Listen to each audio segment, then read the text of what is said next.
आलमीन का बंदा है। जो रब्बुल आलमीन का बंदा है वही मानता है, जो रब्बुल आलमीन का बंदा नहीं है वो नहीं मानता। ये बहुत बड़ी दौलत है। इसलिए ये दौलत ऐसी है कि 5 वक्त नमाज पढ़ने वाला, चाहे वो आलिम हो, चाहे वो मुफ्ती हो, चाहे वो काजी हो, अपने जमाने का वली हो, अपने जमाने का नबी हो, अपने जमाने का रसूल हो या अपने जमाने का आबिद और ज़ाहिद हो, हर एक को हुक्म है कि 5 वक्त की नमाज पढ़ो। चाहे तुम फर्ज पढ़ो, चाहे तुम वाजिब पढ़ो, चाहे तुम नवाफिल पढ़ो, सुन्नत पढ़ो, हर रकात में तुमको अल्हम्दुलिल्लाह रब्बिल आलमीन पढ़ना वाजिब और फर्ज वाजिब तुमको पढ़ना ही होगा, बगैर करे हुए चारा नहीं। ये क्यों पढ़वाया? कुरान की कोई आयत नहीं, जरूरी है जहां चाहो फक़रा मा तयस्सरा मिनल कुरान, कुरान की आयतों में से जहां तुमको आसानी हो पढ़ लो। लेकिन आगाज करना है, शुरू करना है सूरतुल फातिहा से, अल्हम्दुलिल्लाह से। अल्हम्दुलिल्लाह के बाद आप फ्री हैं, कुरान का कोई हिस्सा पता ये चलता है कुछ न कुछ इसमें है कि तकरार। अगर 4 रिकात है तो 4 रिकात में पढ़ना है, 2 रिकात है तो 2 रिकात में पढ़ना है। नबी करीम सल्लल्लाहु अलैहि वसल्लम ने फरमाया था, लोगों कुरान करीम के तशरीहात हैं, तफसीलात हैं, लेकिन खुलासा कुरान करीम का सिर्फ और सिर्फ सूरतुल फातिहा है। जैसे कोई अखबार में कोई खबर लिखता है, हेडिंग लिखता है कि दरभंगा में कहतसाली हो गई, अब उसके बाद लिखता है कि कहां कहतसाली हुई, कैसे कहतसाली हुई, सैलाब आया, बारिश हुई, लेकिन हेडिंग से पता चलता है कि यहाँ पर कुछ न कुछ बात है। कुरान करीम की ये सूरतुल फातिहा ये हेडिंग है, ये खुलासा है, ये गोया के एक तरह का मग़ज़ है कुरान करीम का। इसलिए कहा कि कुरान करीम का खुलासा पढ़ लिया करो, ये हर रिकात में पढ़ा करो, ताकि पूरे कुरान का खुलासा तुम्हारे ज़हन में है कि तुम्हारा रब कौन है, कैसा रब है, रहमान और रहीम है, क़यामत के दिन का मालिक है। और फिर अपना ताल्लुक इस्तिआनत के साथ, रुबूबी इबादत के साथ अपना जोड़कर अल्लाह से मांग लो सिराते मुस्तकीम। अगर सिराते मुस्तकीम अगर तुमको हासिल हो गया और तुम इस नेमत से बहरावर हो गए, यकीन जानो सिद्दीक़ अकबर भी करीब होंगे, उमर भी करीब होंगे, अली भी करीब होंगे, उस्मान ज़ुन्नैरैन और जितने भी सहाबा सब तुम्हारे करीब होंगे। हज़रात गिरामी, ये है सूरतुल फातिहा, ये है सूरतुल फातिहा। हज़रात गिरामी, ये अल्लाह का एहसान है और अल्लाह का करम है कि अपने दरबार में मांगने का तरीका बतला दिया, अपने दरबार में क्या मांगना है वो बतला दिया, अपने दरबार में कैसे खड़ा होना है वो बतला दिया। ये तो वो मुशफ़िक़ है, वो मुरब्बी है और तरबियत करने वाला इतना बड़ा मेहरबान है कि आपने बंदों को सिखला दिया कि ऐसे मांगो कि हमारे दरबार से खाली न जाए। सलीक़ा बतला दिया, हुस्न तलब बतला दिया कि कैसे तलब करोगे ताकि तुम दरबार से खाली न जाओ, तुम्हारी झोली भर के जाए। इसलिए अल्हम्दुलिल्लाह पर जब नमाज पढ़िए तो गौर कीजिए हम क्या मांग रहे हैं, क्या कर रहे हैं, किसके दरबार में खड़े हुए हैं। इसलिए हज़रात गिरामी गौर करके पढ़ना चाहिए। और अल्लाह ताला ने अपने रुबूबियत के बाद अगर कोई दर्जा अता फरमाया है, याद है किसका अता फरमाया है? कुरान करीम की सूरह बनी इसराइल में पढ़िए और दूसरी आयतों में वक़द रब्बुका अल्ला तअबुदू इल्ला इय्याहु व बिल वालिदैनि इहसाना। अल्लाह इतना मुशफ़िक़ होने के बावजूद, इतनी नेमतों से सरफराज करने के बावजूद अल्लाह ने फरमाया एक दूसरा मुहसिन भी तुम्हारे सामने है और वह है तुम्हारा माँ बाप।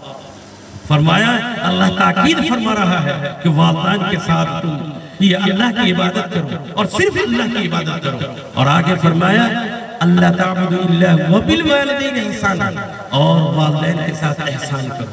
ये वालिदैन भी तुम्हारे मुरब्बी मिजाजी है, तुम्हारे बचपन से तरबियत किया है, तुम्हारे बचपन से पाला है, पोसा है।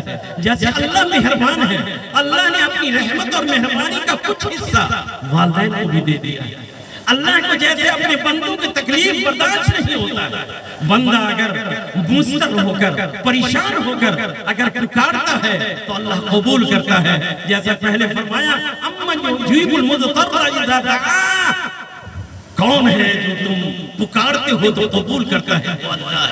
अल्लाह, अल्लाह। इसी तरीके से माँ बाप के दिल के अंदर अल्लाह ताला ने उसका जुज़ और कुछ हिस्सा फरमाया। करे बेटा रो रहा है, बेटी रो रही है, रात का हिस्सा है, वो उठ जाती है, माँ उठ जाती है, बाप उठ जाता है, बाबू क्यों रो रहा है, क्या तकलीफ है, सुबह में डॉक्टर को दिखाना है।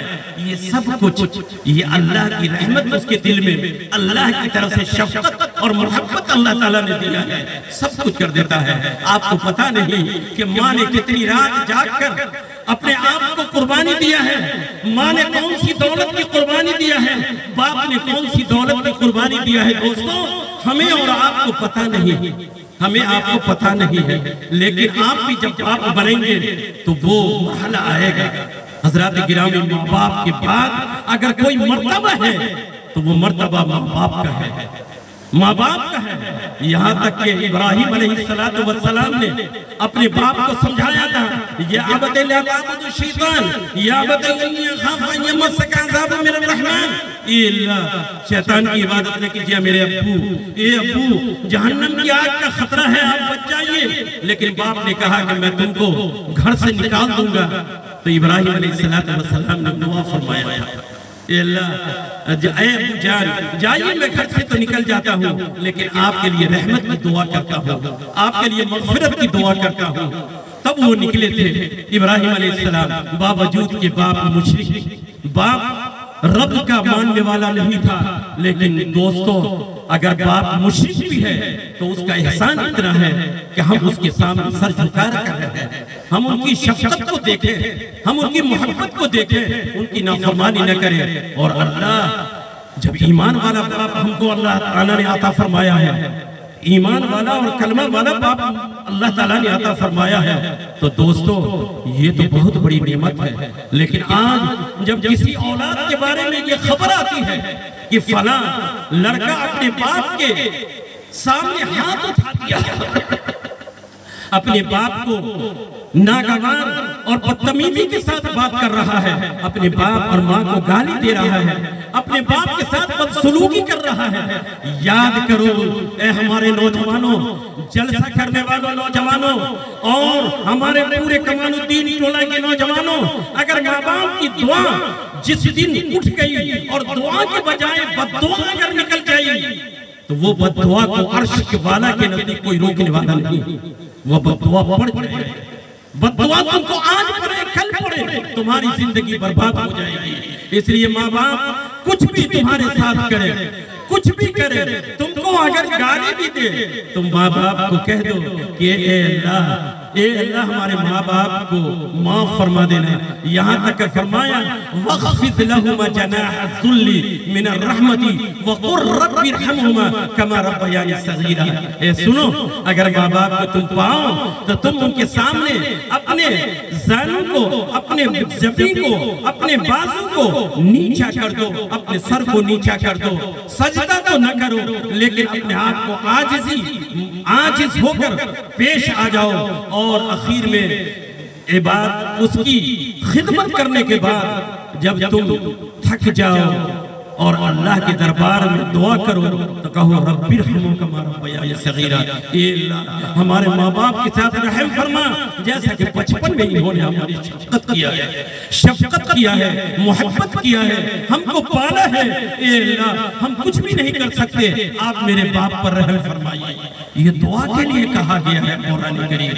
लेकिन अगर आज की औलाद अगर माँ बाप के सामने जोर से बोल देती है, याद है नबी करीम, बात लंबी हो रही है, मैं बात खर्च करता हूँ। नबी करीम अलैहिस्सलातु वस्सलाम के जमाने में एक नौजवान नमाजी भी था, सहाबी भी था, रोजेदार भी था, सब कुछ था, लेकिन इत्तेफाक है कि उसकी मौत का वक्त आ गया।